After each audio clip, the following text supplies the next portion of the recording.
interview for Neighborhood Project with Mrs. Clough. So I have a few questions. I'm doing a project about the community of Westwood Middle School.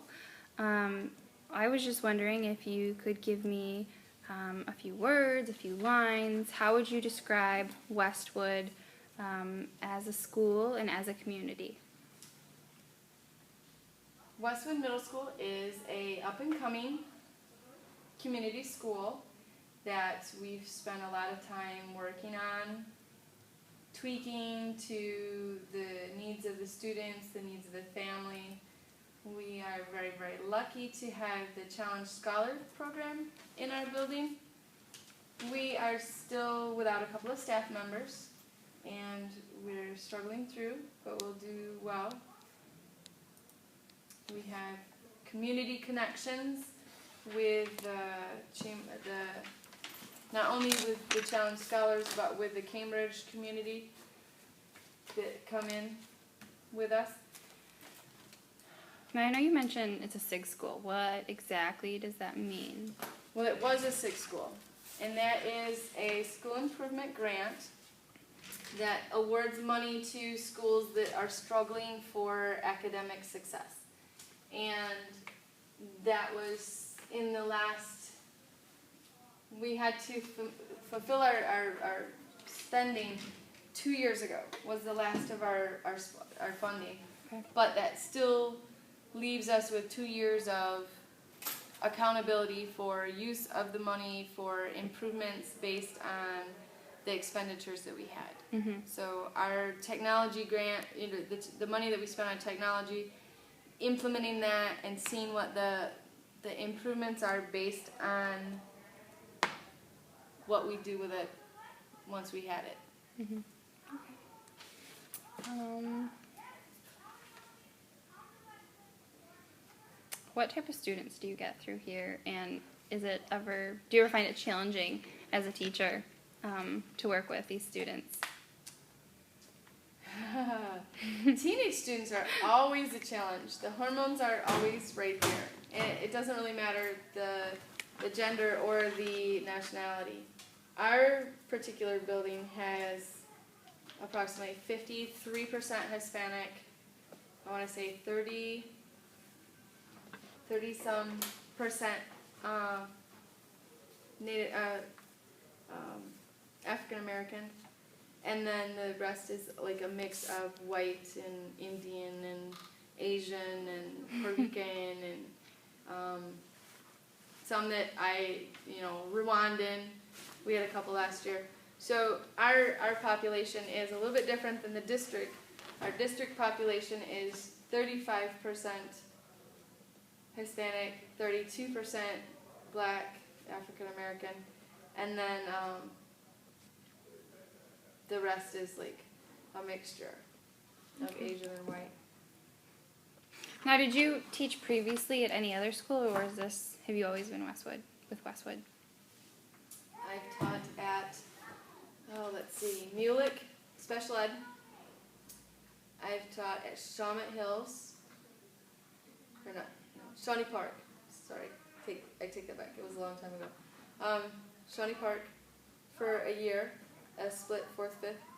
I've taught here previously. This is my 4th year now that I'm back in Westwood. I had a year at Burton in middle school, and I also did 10 years at C.A. Frost, which is an environmental academy. So would it bother you if I asked you what year is this for you for teaching? I want to say probably 17 or 18. Okay. My kids were little, so I stayed home until they got big enough to go to school, and then I went back to work.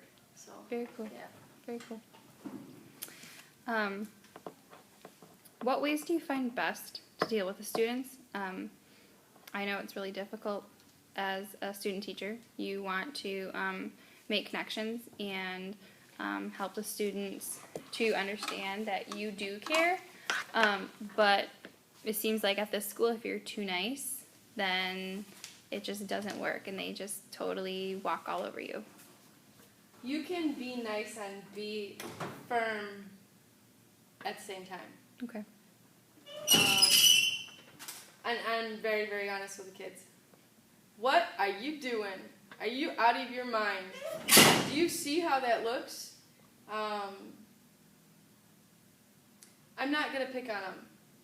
You know, I will kind of like give them one of those odd like what? And Yes. I'll do the sign language if I know it would embarrass them. I'm pretty subtle about it, but when it comes to like, dude, wake up today. You know, this is school. And I always let them know that school is extremely important. And that's the priority. We're here to do school. We're not here to make friends and Yes. to influence our people. Oh, I completely agree.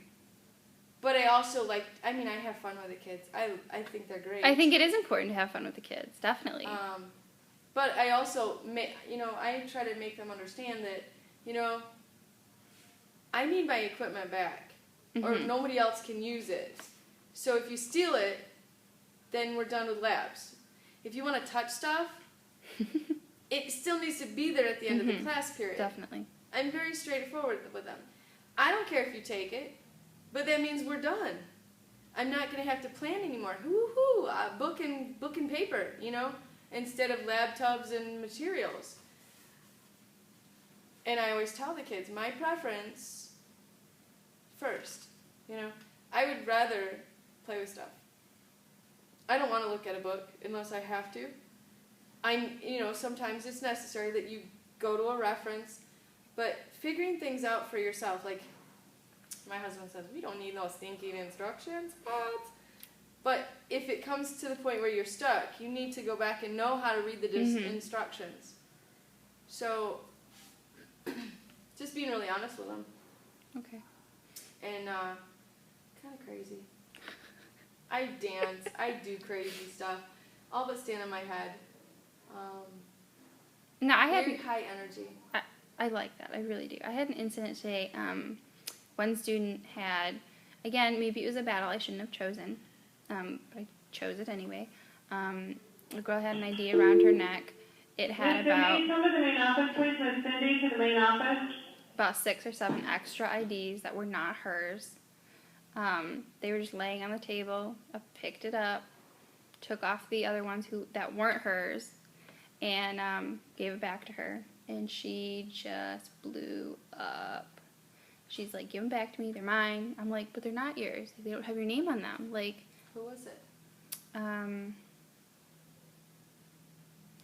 It might be Shauna, or I don't know what her name is.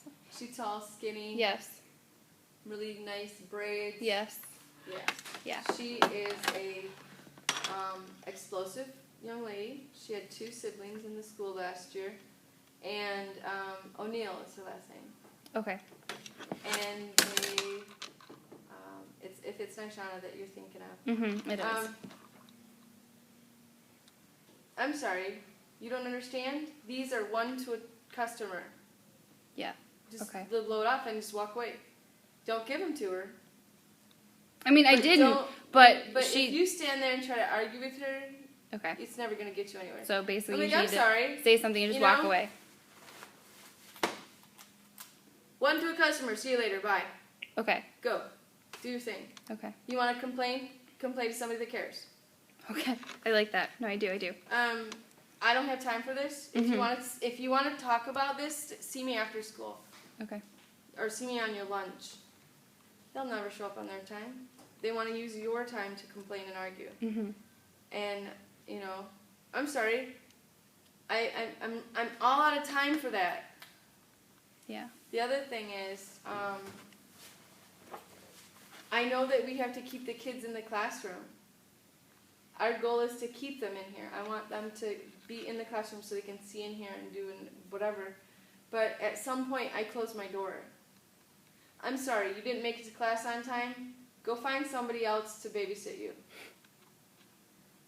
And when security comes to my room, or Mr. King comes to my room, or one of the administrators come to my room, I'm like, I'm sorry, but they didn't come to my classroom until 20 after. They don't have a pass in their hand. I don't know where they've been.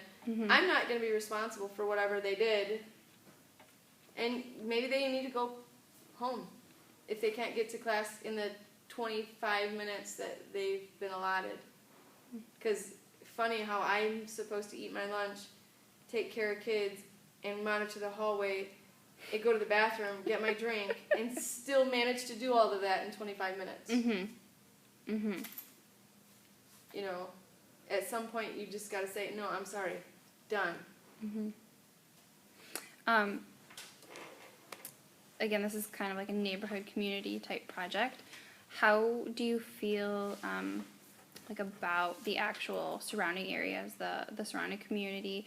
I know a lot of these kids get bused in, either through school buses or the regular public transportation. I mean, some people would even consider like safety an issue. Like, do you feel safe around here? Like, how do you feel about having the school like in a neighborhood, or do you ever? Our school has been in this neighborhood for years and years and years and years. It's always been like this. The same way Grand Rapids has changed, and the threats to Grand Rapids, the same is evident for the schools. We had two incidents this week in Michigan where kids brought guns to school. One in Muskegon and one up north. And I don't remember the city that it was in. A 5th grader up north brought a loaded pistol to school. Oh my gosh. It happens everywhere. It does. No, it does. It happened at my school, and but I mean East Side, I was right outside of Detroit, so. Yeah, but it changes. Just like our society is changing, the expectations are changing. And we have to educate our community, we have to educate our kids about the expectations and behaviors and what is going to make a successful, what's going to make it successful. And I feel very safe in my building. I feel very safe in the neighborhood. I walk with the kids sometimes. I take kids outside every Friday, all day long. I mean, every hour of the day goes outside on Friday. I feel very safe. I don't have to worry about, whether or not the neighbors are going to be upset that we're outside. Mm-hmm. I think the first year I started doing it, the neighbors called the school and said, "Do you know that all those kids are outside?" Oh, dear. And yeah, that's a teacher. She's taking them outside this year. So it was kind of new for them to see us outside in the neighborhood with our kids and actually doing things teaching-wise. And I think that's exciting, though. Like, as a student, oh my gosh, if you can get out of the classroom. Oh, I know. Even better. Right. So that's what phonology is all about. It's the study of change. And every Friday, every kid in this school, 8th grade, 7th grade, and now the 6th grade, have all been outside every Friday, this whole building, because I have decided that Fridays are the day that we go outside. That's awesome. The kids that are new to the building, Miss Dory, please come to the main office. they may not Dory to the main have been office. outside to go to school and to do science, but we do a lot of science. We test soil. We do energy experiments outside. Everything that we can do inside, we can do outside even better. And we don't have a specific lot or courtyard for it, do we? Or just kind of just around the building? Oh, we have a huge area. Do we? Oh my goodness. I haven't seen it yet, I guess. Okay. It goes all the way from the front of the building where the corner, where the driveway is, all the way to the bus stop. That huge hill with the baseball up on top. That whole woods. All the way down past the tennis courts to the driveway, and then back over to this corner. And then there's a playground over here, and there's a hill with a rock garden, and then there's baseball fields over there, and then behind Union there's the sled hills and stuff. Nobody knows we actually sled there, but there's all kinds of stuff, and there's lots of opportunity to connect, like soil, water, energy. We do solar experiments. We do velocity experiments. What about in the colder months? We go outside every day. Okay. Every Friday. I love it. They wear boots, they wear coats, or they're cold, or they're wet. I have GPS units that, it was another